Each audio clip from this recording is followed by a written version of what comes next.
प्रिय मित्रों, आज एक न्यूज़पेपर में बहुत ही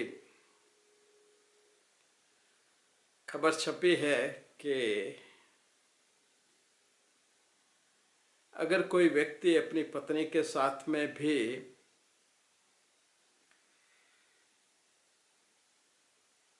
उसकी मर्जी के खिलाफ सेक्सुअल एक्टिविटी करता है तो उसको रेप माना जाएगा। मुझे आप पढ़कर बड़ा आश्चर्य हुआ। मान्यताएं कितनी जल्दी से बदली, देखते देखते समाज कहाँ से कहाँ तक पहुंचा। कल के पुराने सारे सच आज झूठ हो गए।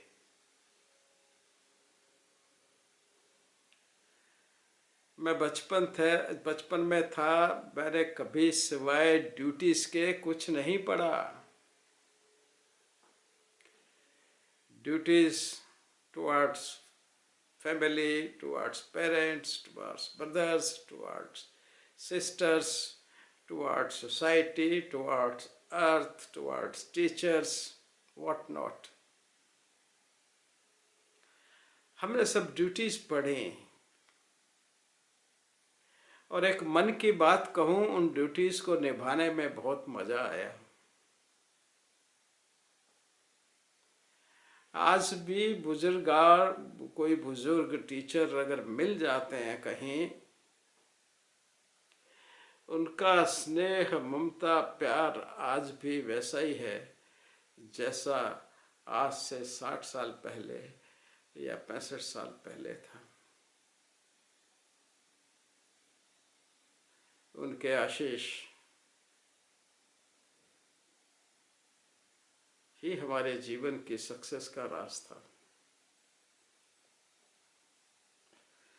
जब मैं यहाँ एम्स में नया नया आया और उसके बाद जब पहली दफ़ा फैकल्टी में बना, तो स्टूडेंट यूनियन ने एक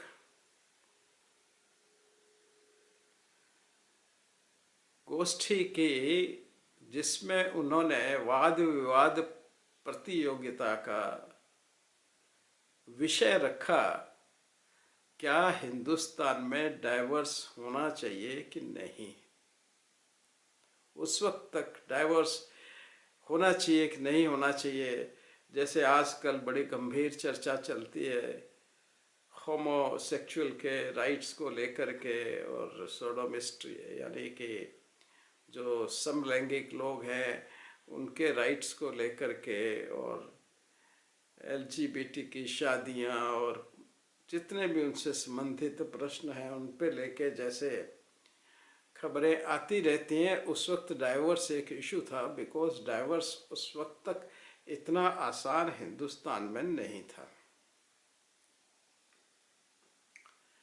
मैं हालांकि उस वक्त असिस्टेंट प्रोफेसर बन चुका था, लेकिन फिर भी क्योंकि मैं फॉरेंसिक में था तो हमने जस्टिस खन्ना, बहुत पुरानी बात है, 70s 80 के आसपास की बात हो गई, तो जस्टिस खन्ना बहुत ही गणमान्य,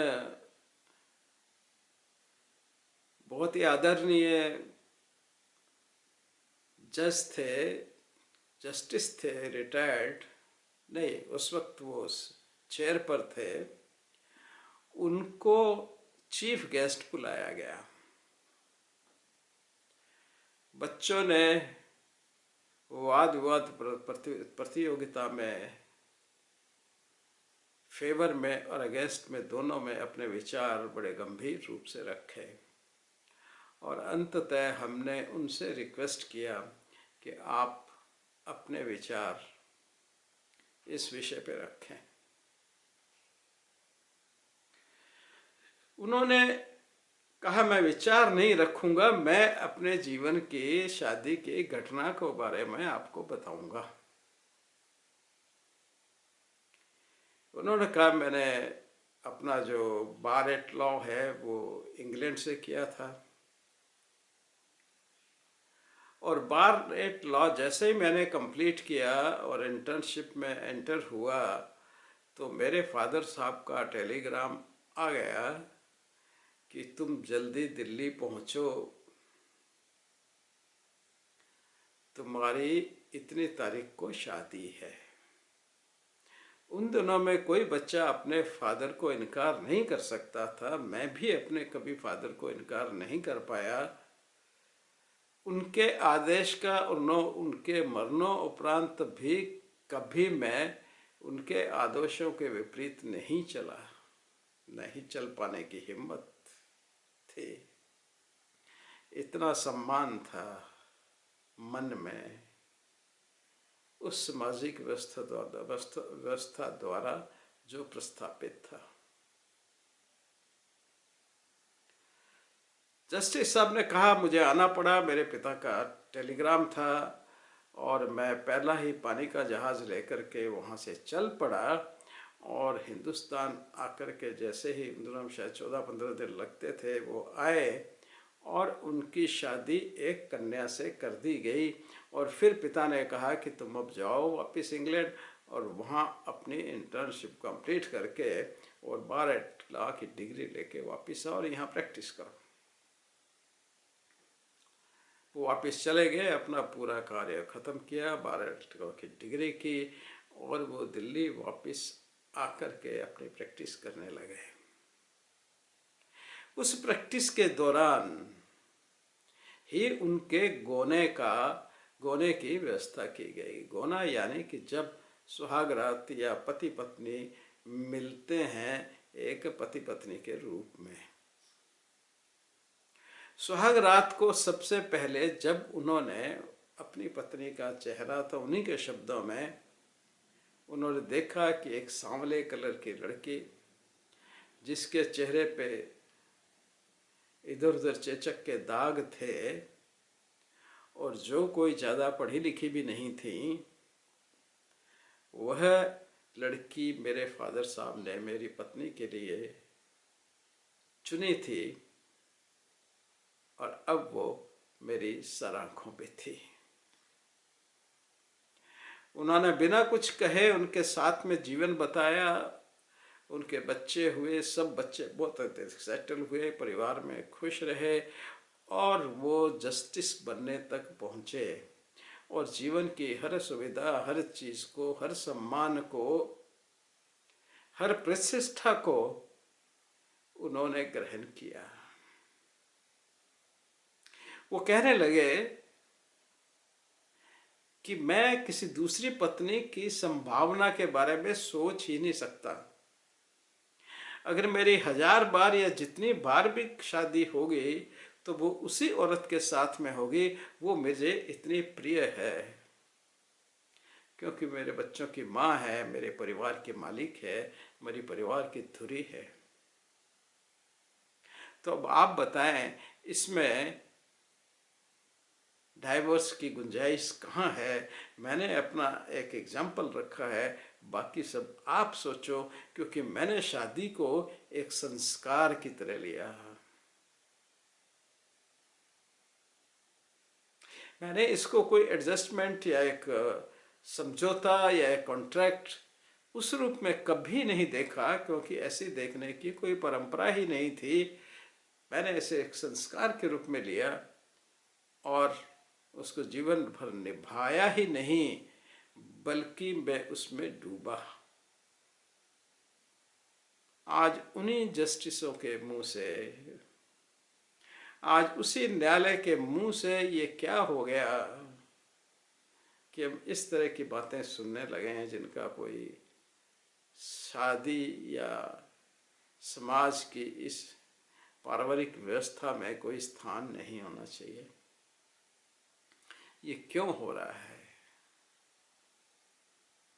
कल तक जिसके लिए क्या हम, हमारे पूर्वज बेवकूफ थे या हम ज्यादा बुद्धिमान हो गए? नहीं, न हमारे पूर्वज बेवकूफ थे और न ही हम अधिक बुद्धिमान हुए हैं। न्याय कोई हमने नया ज्ञान प्राप्त कर लिया है, हम कोई ज्ञान प्राप्त कर ही नहीं सकते।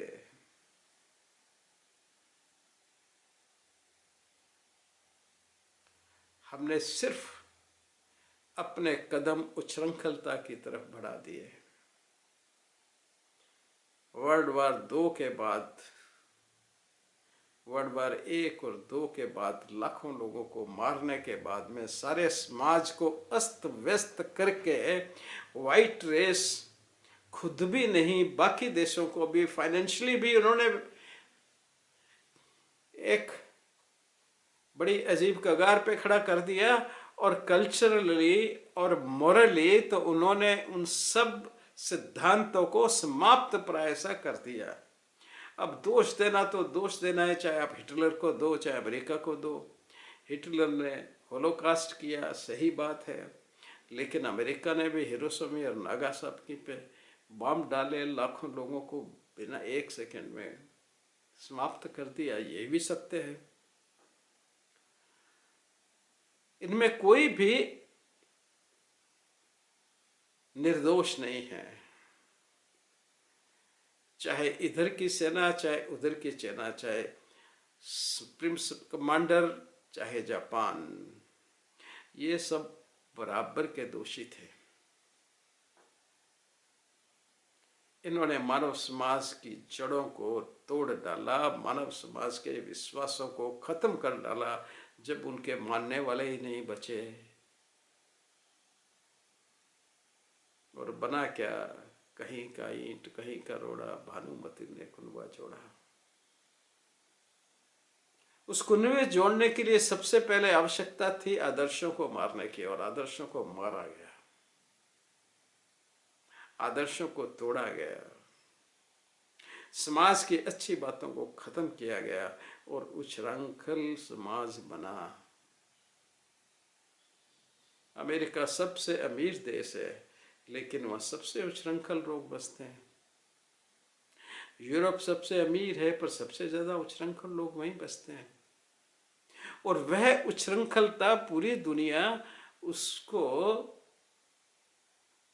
कॉपी करती जा रही है। जहां जहां वो जाकर के विज्ञान के नाम पर पे उनका एक नए तरह का विकास कर रहे हैं, या नए नए मटेरियल उनको दे रहे हैं, वहीं वहीं पे उनकी सभ्यता संस्कृति समाप्त हो गई। ये प्रोसेस चाइना से शुरू हुई। सबसे पहला पश्चाताप उन्होंने चाइना में किया, क्योंकि चाइना को जापान में किया, क्योंकि जापान को उन्होंने नष्ट किया था। फिर उसके बाद में चाइना में आए, फिर वियतनाम में आए, इधर सारी कंट्रीज उनके आसपास में है, मलेशिया, और ये सब करते करते अब हमारी भी बारी आ गई है। मैं सोच रहा था कि वो सारी बातें पाश्चात्य की नई बातें जो उनकी मजबूरी थी, उन्होंने जानबूझकर नहीं किया, वो उनकी मजबूरी थी। आज भी वो पछताते हैं। आज भी उनके बौद्धिक जीवों को पूछे वो अपने क्या विचार प्रकट करते हैं। उनकी बौद्धिकता आज भी प्रायश्चित और शर्म के नीचे दबी है। पर कानून, क्योंकि कानून तो अंधा है, आंखों पे पट्टी बांध कर चलता है, और एक हाथ में उसका तराजू है जो हमेशा एक तरफ ज्यादा झुका हुआ होता है। वो बिना देखे, कानों पे पट्टी बंधी है, तो कानों पे, आंखों में पट्टी बंधी है, हाथ में एक तराजू है, बिना बुद्धि के वो तोल रहा है। उसका तराजू का पलड़ा कभी इधर भारी होता है, कभी उधर भारी होता है, और उसी तरह के निर्णय आते हैं, और आज समाज सारा एक नई दिशा की तरफ, नए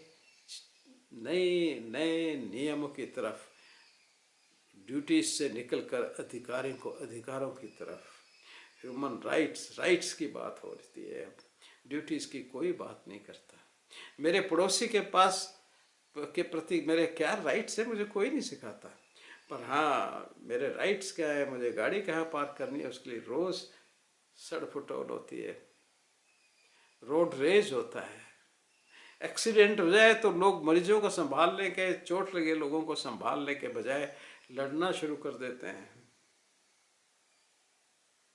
कैसी दशा करती है और उसका कारण है, उसमें मैं ये कहूँगा कि इस तरह के निर्णय, चाहे वो LGBT पे हो, चाहे वो रेप पे, वाइफ रेप पे हों, या किसी और बात में है, बच्चे के स्वातंत्र पर हों, इस तरह के स्वच्छंद बिना आधार के निर्णय समाज को और मुश्किल में डालेंगे, ऐसा मेरा सोचना है। धन्यवाद।